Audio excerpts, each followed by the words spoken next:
errants, chers militants et militantes de l'Union nationale pour le peuple du Monsieur le professeur El Hadji Mbodj, mesdames et messieurs les journalistes et techniciens de la presse, mes chers compatriotes d'ici et de la diaspora,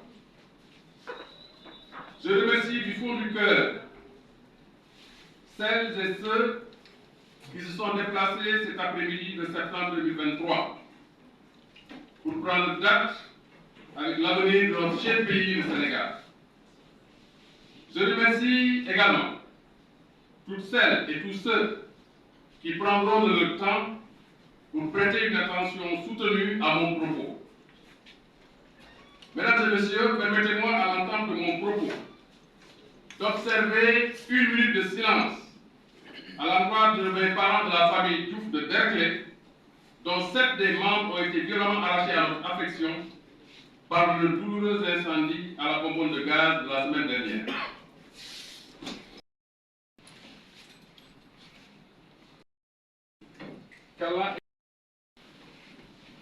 Le Sénégal est à la veille d'un basculement historique qui se traduit par 3 enjeux principaux. Le premier, par la grâce de Dieu, dans moins d'une année, notre pays entrera dans l'exploitation de 100 000 barils de pétrole par jour, de 2 500 millions de tonnes de gaz. C'est un moment de très profonde mutation de notre tissu économique et social en tant qu'État, de notre contrat moral en tant que nation, de notre pacte républicain. Au-delà de ces ressources extractives, notre cher pays, le Sénégal, reste béni des cieux. En effet, nous disposons d'abondantes ressources naturelles sur le sol, dans le sous-sol, sous l'eau et même dans les airs. La problématique de la gouvernance de nos ressources naturelles se pose avec acuité et décidera inéluctablement le cours de notre destin national. Je m'emploierai d'aller au cours de mon propos, au-delà du diagnostic somme toute partagé, sur l'efficience ou non à faire des propositions d'hommes d'État. Le deuxième enjeu tient au fait que nous vivons toutes et tous, mes chers compatriotes, dans l'intimité de notre chair, la lancinante bombe sociale que constitue la détresse de la jeunesse. Celle-ci, hélas, dans un désespoir presque suicidaire, se jette quotidiennement et à bras perdus dans un hypothétique voyage vers un Eldorado mirage européen ou américain. Cet enjeu essentiel est la capture du dividende démographique, en des mots moins savants, de l'ambition de fournir des emplois décents et en grand nombre pour utiliser la force de la jeunesse sénégalaise qui constitue les 3/4 de notre population. En effet, selon les derniers chiffres de l'Agence nationale de la statistique et de la démographie, 75% des Sénégalaises et des Sénégalais ont moins de 25 ans, dont 42% de cette frange ont moins de 16 ans. Le troisième et dernier enjeu qui rend notre moment historique est la question centrale de la souveraineté économique dans ce monde de crise et de grands bouleversements. Cette souveraineté économique peut s'analyser de manière simple sous l'angle de ces 2 piliers que sont la souveraineté alimentaire et la souveraineté énergétique. 63 ans après l'accession de notre pays à l'indépendance, malgré les efforts louables des présidents Léopold Sédar Senghor, Abdou Diouf, Maître Abdoulaye Wade et Macky Sall, le Sénégal n'arrive toujours pas à nourrir suffisamment ses fils et ses filles de ces énormes potentialités agricoles. L'accès à une énergie bon marché reste un luxe, même pour les privilégiés, ménages comme entreprises. Mes chers compatriotes, la séquence que nous vivons est sérieuse, même décisive pour l'avenir de notre pays. Elle exige que soit choisi un homme d'État, un homme d'expérience, qui est avantageusement blanchi sous le harnais, dans les milieux politiques, dans les plus hautes sphères de l'État, dans l'opposition comme au cœur du pouvoir, au plus près des préoccupations de nos concitoyens, et qui ait une vue précise de ce qu'il faut pour diriger notre pays. Et a parcouru à plusieurs reprises le Sénégal de Bakel à Dakar, de Saint-Louis au Cap-Skirring, de Salémata à Demet, ce ne sont là, bien sûr, que des exemples. Mes chers compatriotes, devant l'appel du devoir et au nom du sens des responsabilités, j'ai décidé de présenter ma candidature à l'élection présidentielle. Plusieurs de nos compatriotes ayant très disputé, qu'Allah choisisse celle ou celui qui est capable de conduire le meilleur projet pour notre cher pays, le Sénégal, dans la paix, la stabilité, l'épanouissement de nos populations. Pour ma part, j'ai décidé de présenter ma candidature car je crois modestement à visiter près de 248 hectares de terres arables dans le nord du Sénégal. Ces vastes étendues de terre de la Casamance, du Niani, du Boundou, du Ndiambour, du Jolof, du Baol, du Fouladou, du Kayor, du Fogni, du Kassa, du Pakao et du Sine Saloum. Les priorités absolues de notre politique économique seront l'agriculture et la transformation des produits agricoles pour créer de la valeur ajoutée.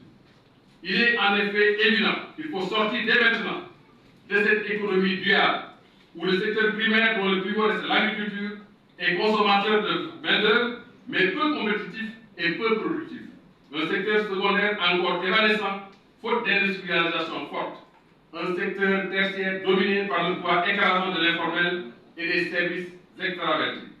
J'ai l'intime conviction que notre salut viendra de l'agriculture, plus précisément de la réorganisation et de la rationalisation de la filière agricole. L'approche consistera à ériger un grand domaine régalien de l'agriculture et de l'élevage. On dit qu'un pays fait son histoire, mais subit sa géographie. Le Sénégal est béni car nous avons les 4 intrants nécessaires pour booster notre agriculture et notre élevage. Chemin faisant, amorcer une véritable industrialisation si nécessaire à l'éclosion de nos si belles potentialités. Je veux parler, premièrement, de la force de la jeunesse qui sera canalisée et orientée vers les projets des métiers agricoles de l'élevage, de l'ensoleillement avec plus de 325 jours de soleil, près de 40 milliards de mètres cubes d'eau de surface renouvelable, en particulier avec 2 heures de pluie estimées par l'ASPID à plus de 132 milliards de mètres cubes par an. Je pense à une remise à plat totale des conservatismes dans le secteur de l'agriculture et de l'élevage, que je pratique au quotidien en tant que paysan dans un village qui s'appelle Dagan Barka, et petit-fils de paysan et avec l'expérience cumulée précitée. Je sais où mettre le curseur pour amorcer la véritable révolution agricole dont le Sénégal a besoin, pour atteindre la souveraineté alimentaire à travers une meilleure gouvernance. Si les Sénégalais me font l'honneur de m'élire en février 2024, dès mon élection, j'organiserai sans délai les assises nationales de l'agriculture et de la souveraineté alimentaire avec tous les acteurs et partenaires du secteur agricole. Cette révolution se fera autour de l'érection d'un système optimal de coopératives performantes des agriculteurs éleveurs et d'une bancarisation efficiente grâce à la banque agricole qui jouera véritablement son rôle en milieu rural. La loi sur le domaine national doit être modifiée et adaptée aux réalités actuelles, tout en garantissant à nos populations rurales le maintien et le renforcement des acquis relatifs aux droits fonciers et domaniaux. Je ferai naturellement d'autres propositions concrètes et chiffrées pour détailler la faisabilité de tout ce qui précède, Inch'Allah. Mes chers compatriotes, un autre pilier de mon projet politique sera une meilleure gouvernance du secteur extractif des mines, du pétrole, du gaz que nous nous apprêtons à exploiter. Il s'agira ici de faire en sorte que les populations qui profitent de l'exploitation des ressources naturelles, dont l'article 25 alinéa 1 de la Constitution leur confère le patrimoine. Les ressources naturelles appartiennent au peuple. Comme je l'ai indiqué plus haut, il est paradoxal que notre pays exploite en 2022 16 tonnes d'or dans la région de Kédougou, pendant que cette région demeure l'une des plus pauvres, voire la plus pauvre du pays. 16 tonnes d'or sont extraites de notre sous-sol, alors que nos bijoutiers, y compris le comptoir national d'or, n'arrivent pas à mettre la main sur un seul gramme d'or. Il est tout aussi insolite que la route de Belmou menant au site d'or de Sabodala, longue de 85 km, reste encore non bitumée, alors que toutes ces tonnes d'or sont extraites de ce sous-sol. Elle est où la responsabilité sociétale dans ce pays? L'or n'est d'ailleurs que l'exemple parmi d'autres. La même situation prévaut, en effet, pour les licences de pêche, le zircon, les phosphates, le pétrole, le gaz, et j'en passe. Il devient alors impérieux d'aller au-delà des questions de principe, des vœux pieux pour un virage stratégique sur l'appropriation de ressources naturelles et sur leur gouvernance au profit des populations. Ce sera l'un des axes forts de ma présidence si les Sénégalaises et les Sénégalais me font l'honneur de m'élire président de la République au soir du 25 février 2024. Cette ambitieuse politique sera adossée à un renouveau de la politique de transport, notamment la revitalisation du chemin de fer au niveau des terroirs du pays. L'actuelle politique de transport de masse, centrée sur le triangle Dakar-Thiès-Bourg, est une bonne chose, entendons-nous bien. Mais il s'agit d'aller au-delà, d'opérer un véritable désenclavement du pays pour relier les zones de production aux zones de consommation, fixer les populations locales dans leur terroir en acheminant les intrants par le train, retrouver la joie du train qui siffle. M. Baoukouma est président de quoi je parle. De l'axe des traversées le long des corridors, du Dakar Bamako, de l'axe Thiès-Saint-Louis, Saint-Louis, Richard Toll, Dagana, Podor, Djoum, Matam. Du train qu'il faudra construire sur l'axe Tambacounda-Kédougou, Tambacounda-Kidira, Bakel, Kanel, Matam, Tambacounda-Kolda, Ziguinchor, pour exploiter de manière optimale les ressources de la belle